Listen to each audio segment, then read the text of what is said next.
Can everybody hear me? Perfect, okay. What about now? All right. Thank you to our ops guy for helping me out with that. All right, and even though we are 2 minutes later than hopefully, welcome to the Horrifying Lore Implications in Splatoon, a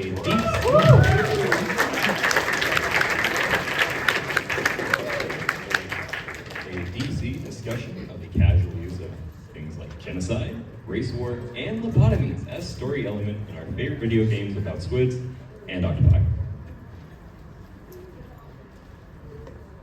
Now, keep in mind, I'm not the CEO of Splatoon Lore. That title belongs to Cast on Tumblr. But rest assured, I will do my darndest to supply at least better part of an hour of some kind of entertainment for you all. So we're gonna open heavy tonight. Transphobia.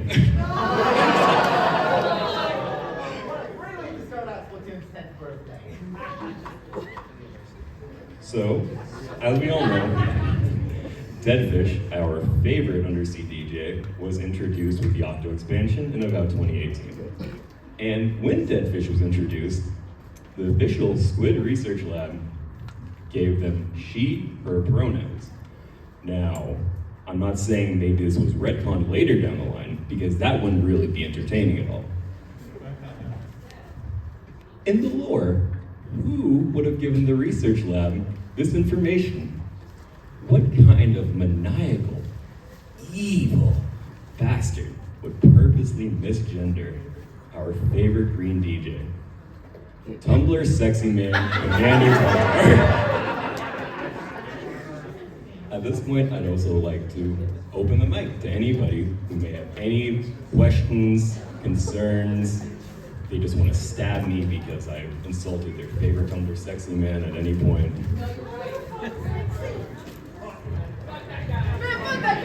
Rest assured, a lot of people want to.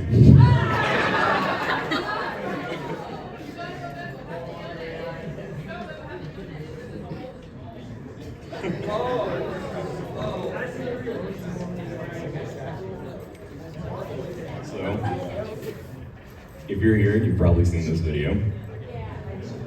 A lot of SpongeBob gifs about the little roller coaster came our way. So I'm gonna be real. Not a lot of implication from the whole sanitization thing. It's just made of blended up text subjects. I can't get anything out of that. It's plain and simple. Yeah, it's just plain evil. Genocide!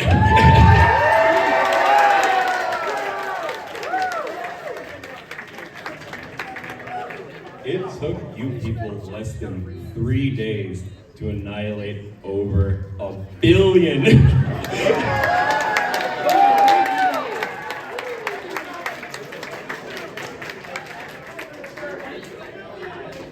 More than double the quota that Grizz set for us. Wasn't the quota being like what, 8 hours, right? By 2 hours? Yeah.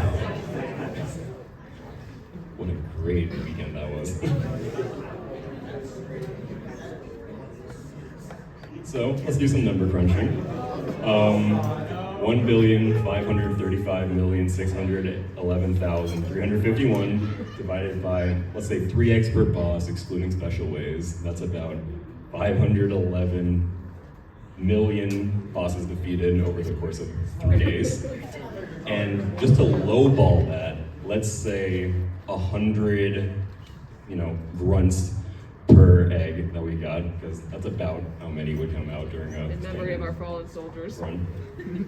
And look at that! We annihilated more boss salmonids than there are people in the United States. Can we get a round of applause for that?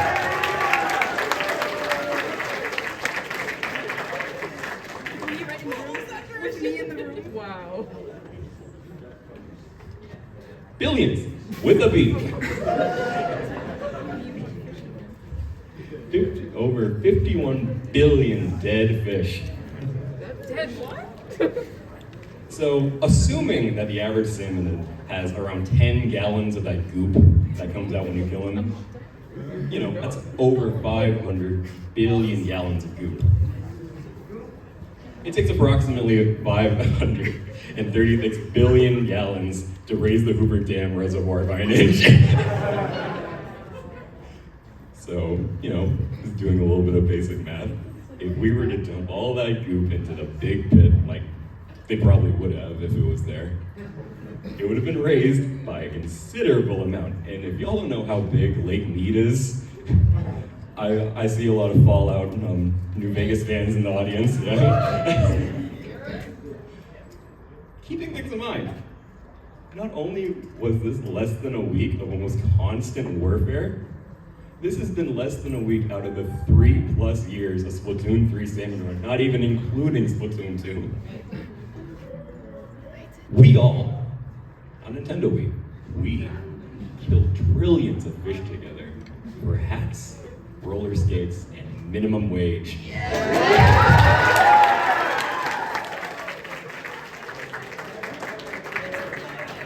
Swap for cash, come home. Alright, anybody have anything to say? Any discussions? Come on, microphone. Alright, we're gonna form a line for a little bit. Morally right for doing that. We're getting there. I like how in that last bullet point you didn't put the octoling armor because it's like 18. We're getting there. Oh, okay. Thank you, please. So is the goop the reason for high tide? Well, that is a good question. Because I don't think high tide can occur on wave 1, so it is possible that you're just killing so much fish it's raising the ocean level. Just while we're on the idea of genocide, you guys have any with charities to support, go support them. That is a good point, yeah.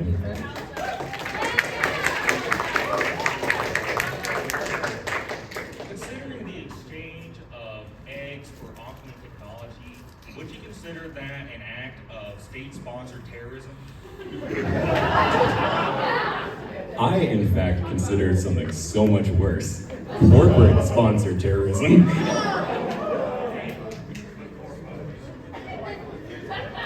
you stop killing my family? No.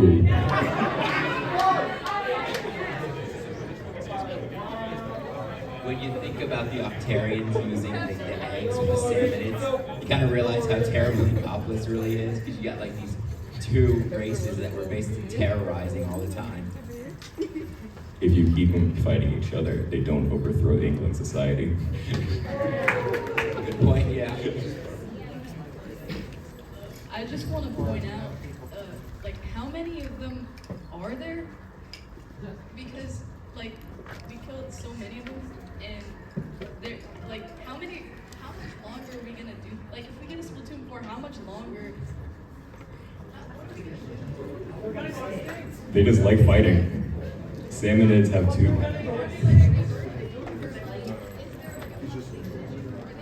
I mean, they pop out 20 eggs whenever you kill them. I mean, that's just their whole gig, though, allegedly. Allegedly, salmonids are sentient creatures that choose the way of just constantly throwing themselves at defending their home and dying in waves and waves. The past person stole my question, so now I have nothing. So the best of us. There's still salmonids around even today, but so would it also count as a genocide if we killed only one last remaining member of a specific species, like a mammal or maybe a bear or something? Doesn't that count as more of a genocide than the salmonids? There's still salmonids left. I would argue that was self-defense. And he's a capitalist. Oh, I never defended Salmon Run. I'm just saying. Question, I just wanted to say all the badges were worth it and all hail. When I tell you I fought for hours, I took so many Adderalls just to get the Octolite armor. Speaking of corporates, this is for my Starbucks baristas. Do we have any Starbucks baristas in here? Right here. Me too. How much do you think the numbers would change if Daddy Chipotle was Grisco and not Grisco? I feel like if Chipotle gave you like roller skates and stuff, depending on how much you worked, it would probably. Also, for those who don't know, the former Chipotle CEO is now the Starbucks CEO. That's the context behind that. Thank goodness then Mr. E. coli is now in charge of our coffee.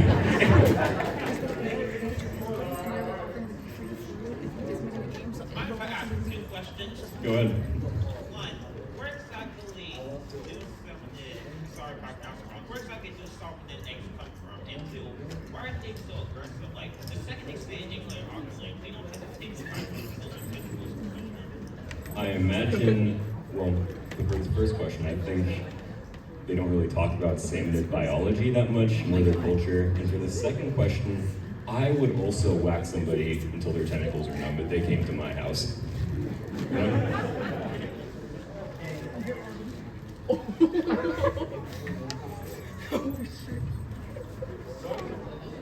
So I'm going to preface this by saying that I am not even the most diehard Splatoon fan in the world, but if salmonids are fish, technically, and you're shooting ink at them, instead of killing them with bullets, aren't we just killing them by drowning them? If you're wondering how Splatoon weapons work, believe me, we're getting there. I was just wondering about how horrific we could make this. Oh, I can get psychologically horrific. Somebody get the biology papers. Environmental science bio minor. Yeah. Think about it, the entirety of Splatoon is about genocide. Let's be real about that. Every story is about genocide. Tartar is literally trying to wipe out an entire species. The bear is literally doing the same thing. And the Octo King is an oppressed group of people that TJ trying to Octavio play. is a civil rights leader. Yeah, exactly. He's trying to teach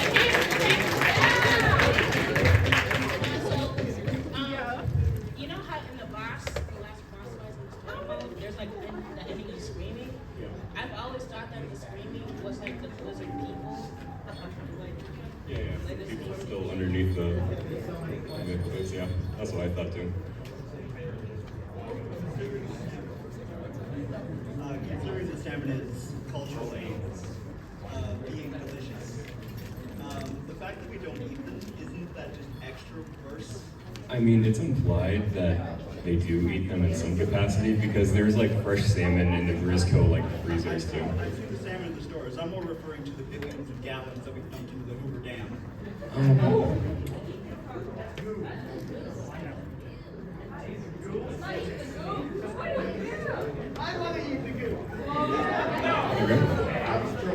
It's a good point to make, but I don't really think the goo would taste that good. Because if it's just like blended down fish, that's gonna be really salty. Hell yeah.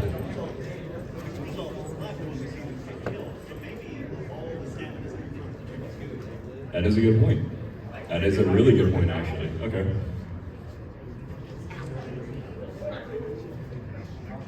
Stop stealing our eggs. No.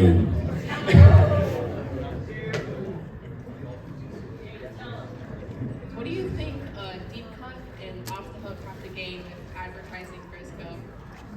Well, we're getting to the whole hedonistic aspect of Inkling society in a bit, and Pearl, I have a couple theories about how she makes her money.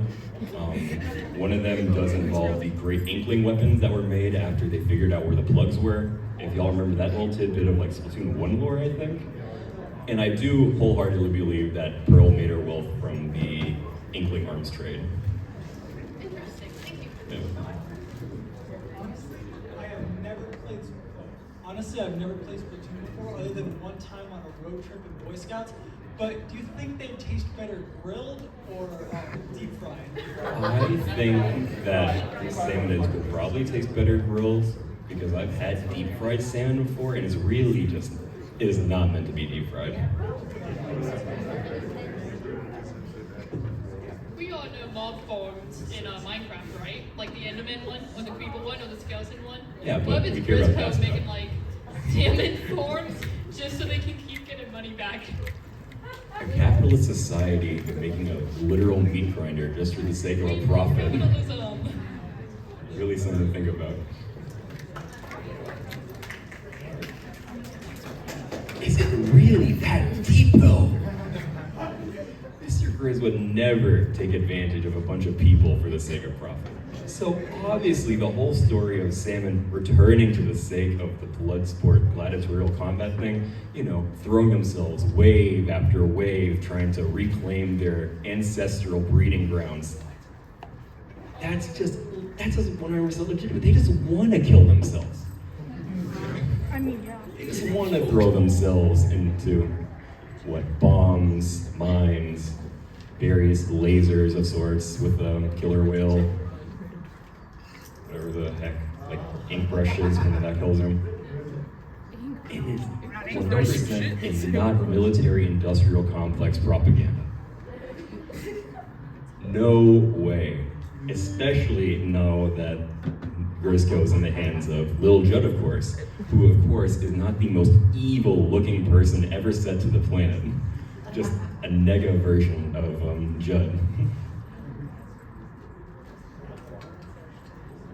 So, this is my personal theory, and this will probably take up a significant chunk of this unless we want to have some more questions. Come up.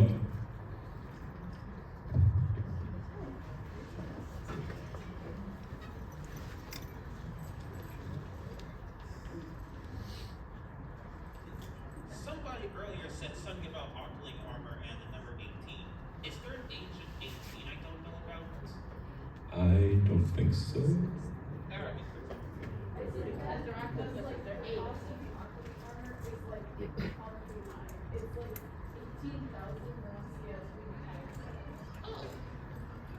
So, if we want to discuss the military-industrial complex, we can get into the fact that it is kind of bizarre how as soon as, the second most powerful army on the entire little continent of wherever Inkopolis is.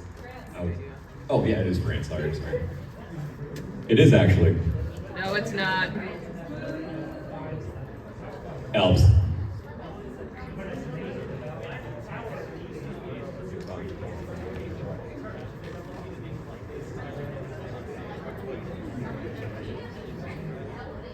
It is made of metal though. It's Japan.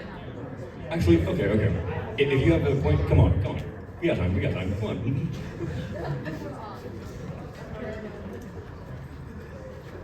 I've been in several Reddit arguments about this. My dad is from France. It is not an elevated area, or at least like the majority of it. It's nowhere near elevated enough to have survived the Great Flood. So the Eiffel Tower we see is probably the same Eiffel Tower, but just dragged away by the sea or just a replication. Yeah, I actually wanted to talk a little bit more about the replication because we know canonically that the people of Alterna replicated some of their favorite things from human society, like the Easter Island heads. So the idea that they would replicate the Eiffel Tower and end up at the crater near where Alterna was would actually make a lot of sense. That is a very good point, yeah. Especially with a certain incident involving a bunch of sci-fi crystals melting into the water. Squid magic. Chemicals in the water turn into squids. Yeah, go ahead. With the mountain, it says it's more than 3 ponds. Yeah, no, Nantai, that's a real mountain in Japan. So I don't see how. There's obviously the Eiffel Tower is moved from its property. So So there's no way that it would just be Nintendo's just making it up. So here's the thing. I do have, my personal theory does kind of go into that about how sometimes things just happen in the Splatoon world. I'd like to start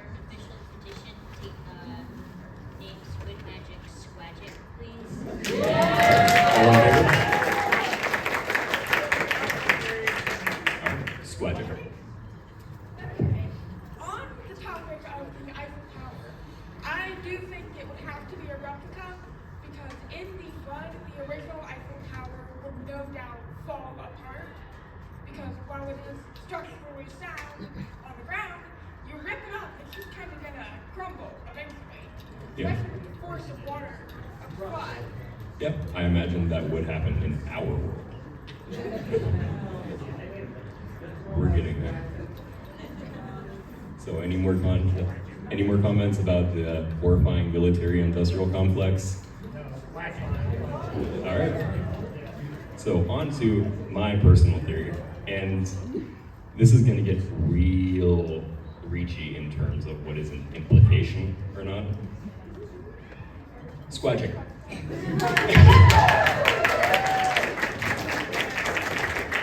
You notice how everything just works in Splatoon? Exactly, I was thinking just that. It just works. So, as we all know, the collapse of humanity was foretold by resource wars, global warming, rising sea levels, and one thing, I don't know, I forgot where it was mentioned, but we can all agree, like resource wars, that involves a lack of fossil fuels. So how long does it take crude oil to form, really? Millions of years, right? We're all in agreement with that.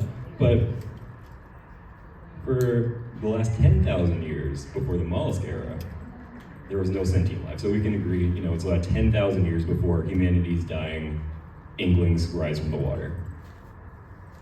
Airplanes need fuel, helicopters need fuel, and whatever bus, it might be electric, but most vehicles will need some kind of fuel. These are powered by a fish. A lot of things are powered by a fish. A fish that produces enough energy to power an entire city. Or something really big for a couple minutes. Efficiency. Fission powered. Electric. So we're all in agreement. Inklings think that this massive electric eel produces enough energy to power an entire city. And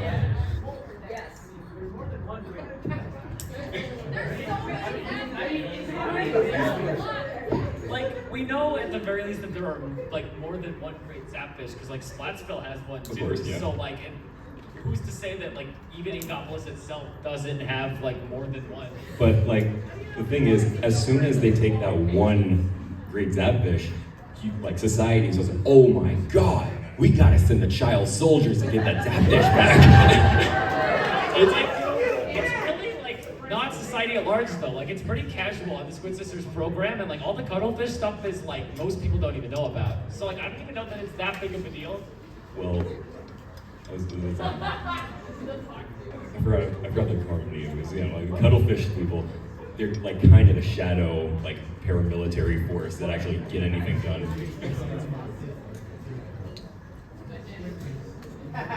So if we assume that Inkopolis is the size of Tokyo, About him. that would take, I get the number, I think it's about a About billion yeah. megawatt hours of electricity to run for a year. My current theory, and I'm just making this up as of 5 minutes ago, thanks to fudge and wine, is because that fish is a fake. Okay, that's a new one. That's a new one. And Grizz is using all the salmon goop as oil. You're implying that the military, that Briscoe would divert attention from his company to make sure that no one actually, I like that. I say that because I recently took part in a calculation that calculated how many giant electric jellyfish would need to be hooked up to a generator to power all of Tokyo. You are very prepared for this. Thank you, dude. It would take more jellyfish the size of that thing than there are in the entire ocean, stacked in a box bigger than Mount Fuji.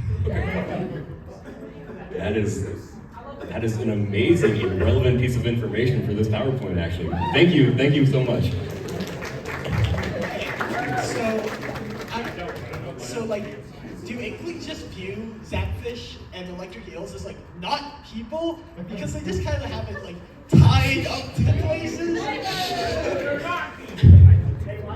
That would be so messed up, wouldn't it? Yeah. Like, imagine viewing an entire race of people as just things to be used or killed or do such a thing.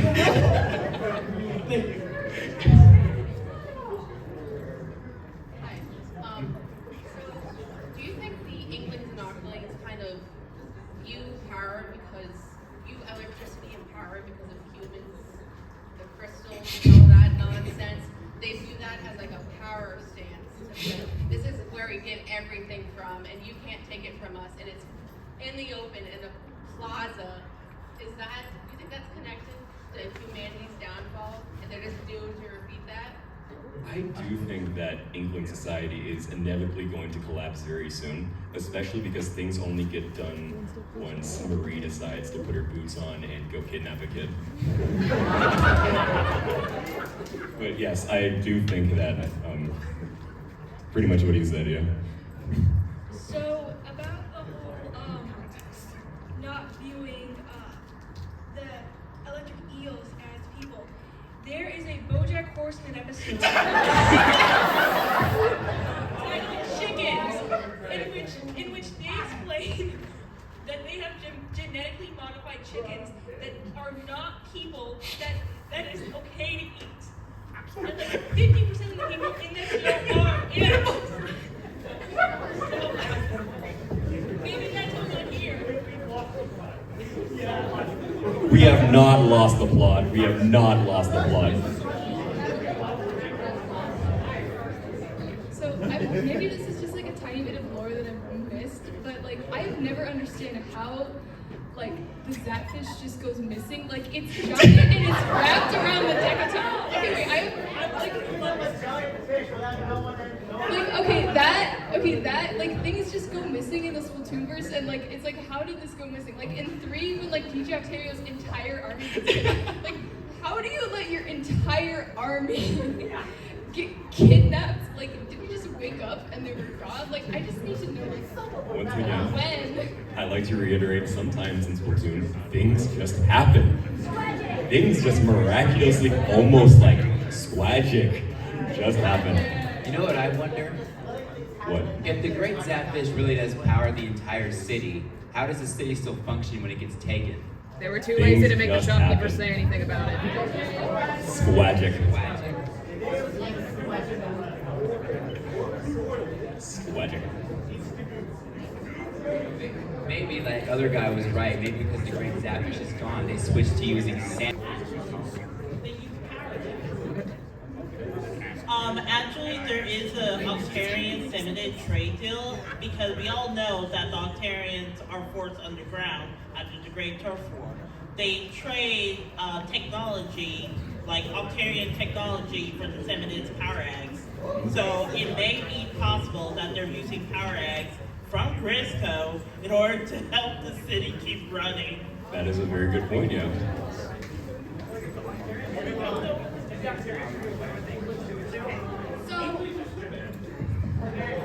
Okay, so if Quiet, please. Zapfish does power the new Marina and Pearl, don't they work with Grisco because of Octarian technology? So what did they know about the whole like energy or why the city has got power, what the Zapfish is like? What do they know about that? Well, all I know is that the Great Zapfish is missing, and I don't think Grisco would really go around telling people about the Grizz's plan to exterminate all wet life on the planet. Things just happen. This is just a correction on the BoJack Horseman comment because I think that it's Okay. the chickens are genetically modified and they're the same type of chicken. They just put hormones in them when they're born. So they are the exact same. But the two ones. That's more fucked up.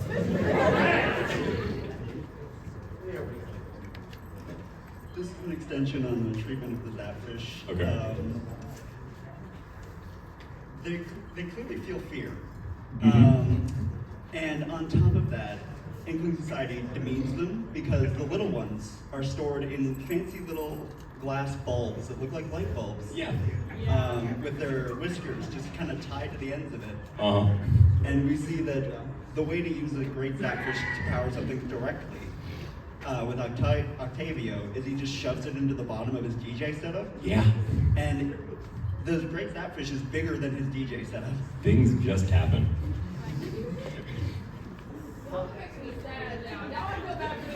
You came to the horrifying war implications of Splatoon, dog.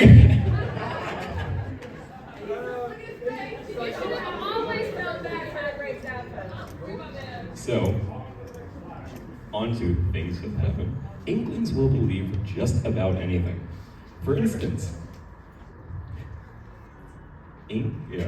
Inkopolis Fashion Focus, when all the cool squid kids in town seem to be sporting these weird hairstyles lately. Y'all remember that? When all of a sudden a bunch of new squid kids with two separated eyes, a certain accent to them, a fish out of water look like they haven't seen daylight in ever.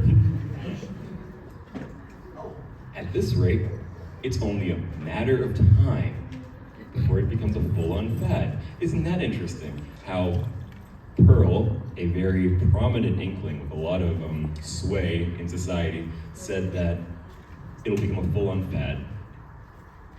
How that became true. Because I think it was about a year ago now, the stats came out, and all of a sudden, Octolings were the most popular playable race in the game, right? Things just kind of happen. Okay, I don't want to call you as a non-Neko Sugar Girl cosplayer in the audience.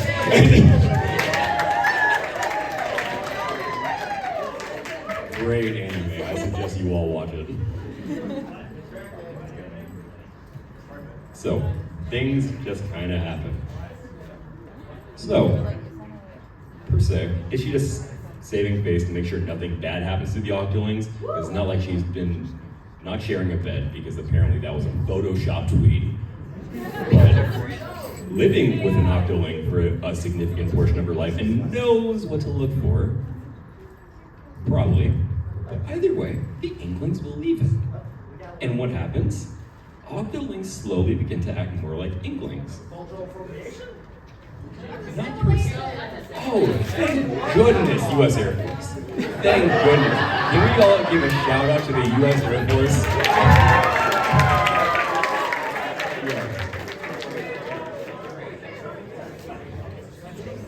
Made like every day of my life miserable after I took the ASVAB in high school to get out of class. So if you know, I forgot where it was, but yeah. So yeah, if you see, it's a bit more dainty in Splatoon 3. They're like a bit more comfortable with themselves, a bit more Inkling-like, if you would. So is that because they're integrating into society? Probably. However, that's not very entertaining now, is it? Thank you, thank you. You have a what? You have a what? Go ahead. I just want to say, during the Inklings versus Octolings Splatfest in Splatoon 2, people were on Team Octoling and throwing the game. Don't start me. Y'all You're were telling me throwing that people game. would act a fool in a race war? An actual, just unadulterated race war in my kid's game?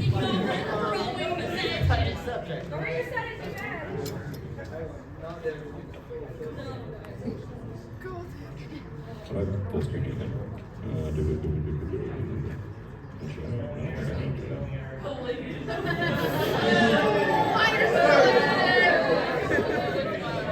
What? Live it.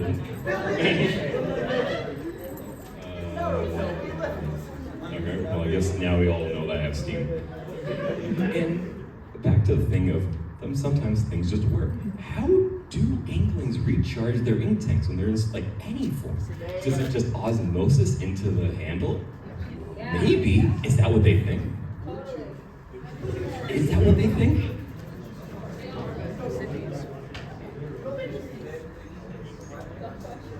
I always thought of it as like the ink tanks on the back when they go underwater into like this squid form. Then the ink tank like opens up and the ink goes in when they're under the water. Okay. And then when they're up on the land, then I don't know. That's the one I know. But the other thing. So we can agree that sometimes things just work, right? Yeah, but like, how does it dissolve into like the squid though? When they're in the water, it goes into the tank. When they're out of the water, it's like the ammo. The ammo is there. I'm just, I don't. I got something. I don't imagine Don't they have a certain organ that like produces the ink inside Yes. of them? Yes. And the sunken scroll? Yeah, there is the organ that produces the ink, but the question is, how does the ink go from that organ to the weapon? Go ahead. Exactly, from that to the ink tank to the weapon. Okay, if you actually like look on the model, there's like a little spout that comes off in their back that correlates to the organ, sunken scroll, and it's like a little spout that the ink tank goes into, and it goes through, and like they have like a harness. There's like a little spout, and it just. So there's like an IV that's like, okay. No problem. Okay, well, you're bringing that up. Next question.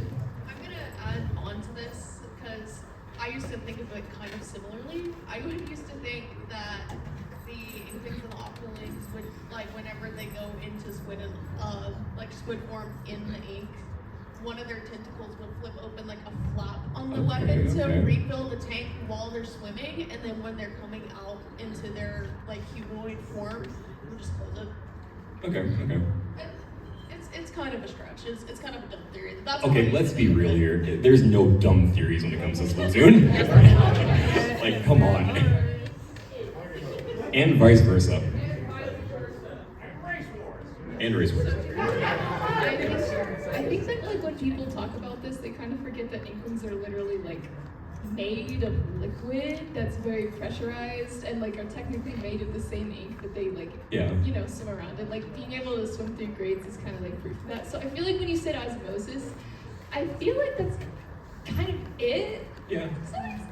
Like, I feel like that's kind of Yeah, it could be, but the thing is, where does the weapon go? Where do their clothes go when they like go into swim form though? Exactly. We don't, but we're here to talk about squagic.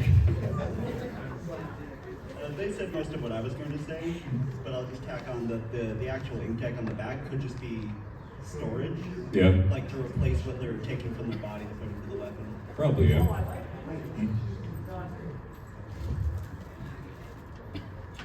This is kind of related, but in battles, when squids or octolings are splatted, they just kind of explode. Terrifying. And you can see that their armor and their clothing drops to the ground. How does it suddenly just appear on them at spawn? That's what I'm saying. It just works. It just works. Squagic. Oh, we have the image. That is. Oh my god. Yeah, this is official confirmation, people.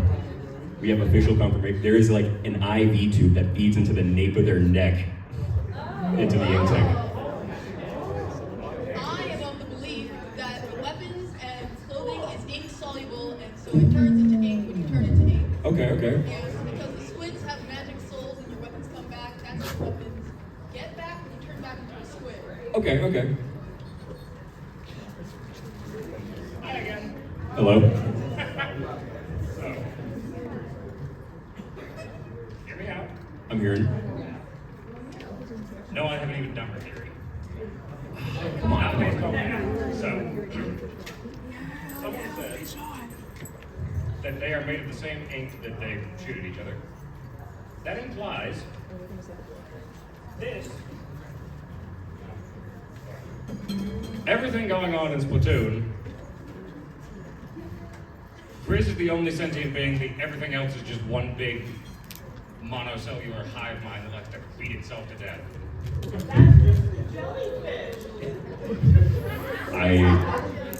I don't like how that is so scary, yet so... Yeah, exactly. Like this opens the whole like ship of Theseus thing. Okay. It's two colors always. Yeah, it's always two different. Blue, orange, green, yada yada. Yeah. It could just be a black bad blood transfusion. Oh. If you put A into B, the person will react badly. So if I shoot my orange ink at your blue body, it hurts you. It does hurt you. Yeah. Oh, we got passion behind this one. As a counterpoint to that, that would mean that they would be able to switch their blood type because they're a different color. Actually, in the manga, the manga may not be canon. However, it is shown that apparently they can just switch that on demand. Yes, Marina actually did it on one of the stage shows. She Yes, did she actively did. switch her color on stage, so they can switch their ink color at the stage show. Yeah. Yes, this is Splatoon lore. Oh, Lovecraftian. Yeah.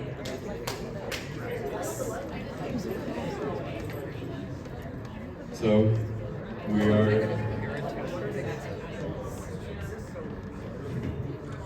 are beginning to near the end of the slides I had prepared. Admittedly, I did highly overestimate how much I prepared.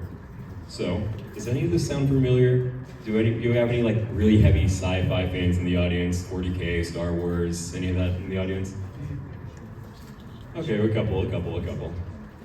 So we have a race of colorful creatures that talk funny, engage in blood sports for fun, fight species that don't look like them, gullible, and have weapons that we have no idea how that even works. Does that sound familiar to anybody? The orcs! Okay, y'all went a completely different direction. The orcs! They're orcs. Booyah, Daka, Woomy, Gits, and Bloblobber. Tell me that doesn't sound like orcish.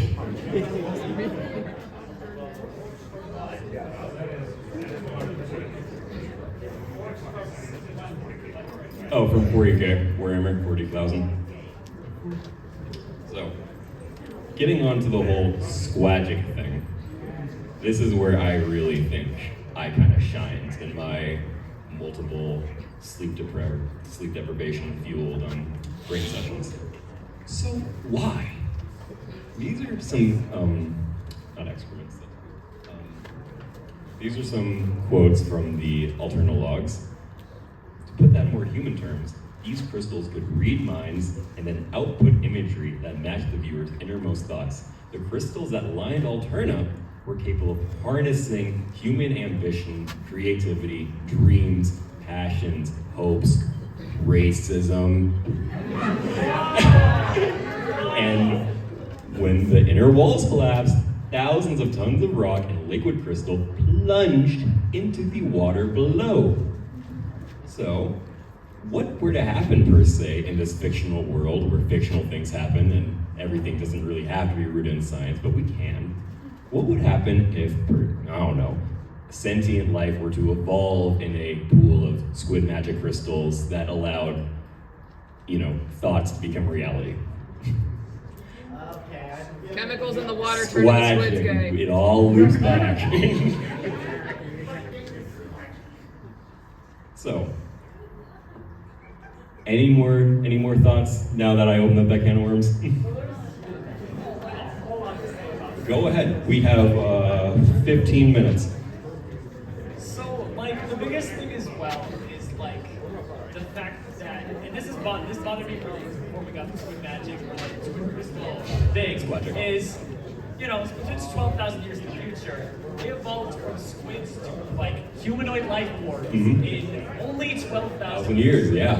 And, we know now that, the squid crystals had something to do with it, but, in yes, squids also do mutate a lot faster than a lot of other animals, but it's still just like something's weird going on. Exactly. Like, there's like a line in the Alternalog talking about it. Like, there's like the other things swimming around in the water, so like, usually there's radiations because like And the crystal too. So like again, there's just some weird shit going on. So much weird shit. And that's why I love the squagic theory so much.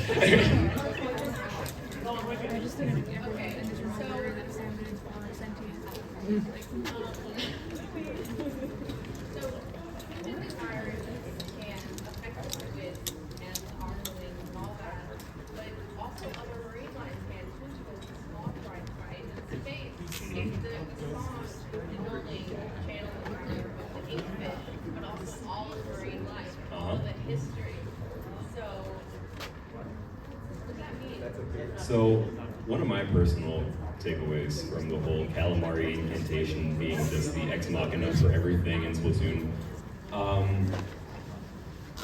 was it Wave Goodbye where you can hear like the human chanting, you know, the da da da? Okay. Maybe, I'm not sure what you're referring to. But anyway, so my theory at least involving the calamari incantation and its effect on sea life is that that was maybe the hymn of Alterna. Like that was the Alterna national anthem, because as you imagine, having a bunker of people underneath the ground, you probably want to have some sense of strict nationalism to keep people together. So I imagine that did probably get ingrained in their minds as some kind of symbol for like togetherness and freedom and such. But that also implies all marine life, not just in Alberta, but also connected to that gym. Well, I think it's more that when the marine life escaped Alterna, they spread out and outcompeted everything else in the ocean over the 12,000 years.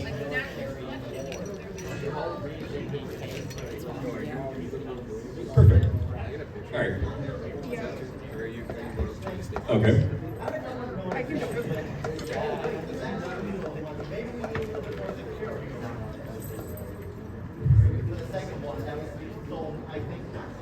4 years, 3 years afterwards, almost.